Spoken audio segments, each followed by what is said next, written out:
नमस्कार दोस्तों, आज मैं आप सभी को बेटे का विवाह गीत सुनाने जा रही हूँ। तो आप सभी सुनिए, आनंद लें। अच्छा लगे तो लाइक करें, सब्सक्राइब करें, हमारे गीत को शेयर भी करें। मुरे पीछे वरवा चनने काई पेड़वा, अछन बिछन गई डार।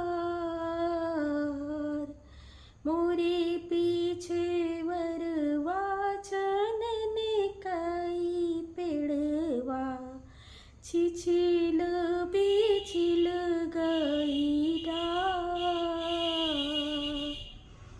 तेहि तारे सब सखी मंगल गावई, गाई के सब का सुना। तेहि तारे सब सखी मंगल गावई, गाई के सब का सुना। पिता राजा दशरथ भरत संवारई, पिता राजा दशरथ भरतिया संवारई। रानी कौशल्या सब सखिन का, पिता राजा दशरथ भरतिया संवारई। रानी कौशल्या सब सखियन का, तेहि तारे मोरे रामा पगिया संवारई। राजा रामचंद्र जी पगिया संवारई, लक्ष्मण संवारई घोर। राजा रामचंद्र जी पगिया संवारई, लक्ष्मण संवारई घोर।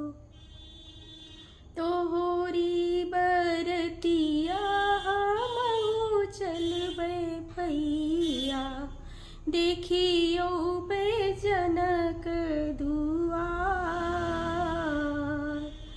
तोहरी बरतिया हमहु चलबै भैया, देखियो बे जनक दुआर। भूखियान मरब्या पियसियान मरब्या, हमरे बरतिया कहाँ चलब्या। भूखियान मरब्या पियसियान मरब्या, हमरी बरतिया कहाँ चल।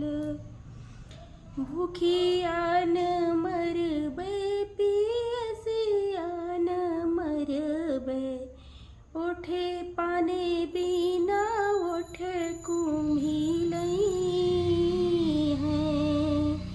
भूखियान मरबै पियसियान मरबै, पाने बिना ओठ कुम्हिलई हैं। तोहरी बरतिया हमहु चलबै भैया, देखियो बे जनक दुआर। तोहरी बरतिया हमहु चलबै भैया, देखियो बे जनक दुआर।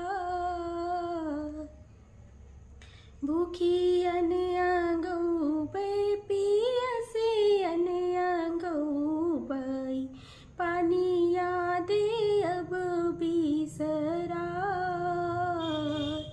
भूखियन गौबै पियसियन गौबै, पनवा दे अब बिसराय।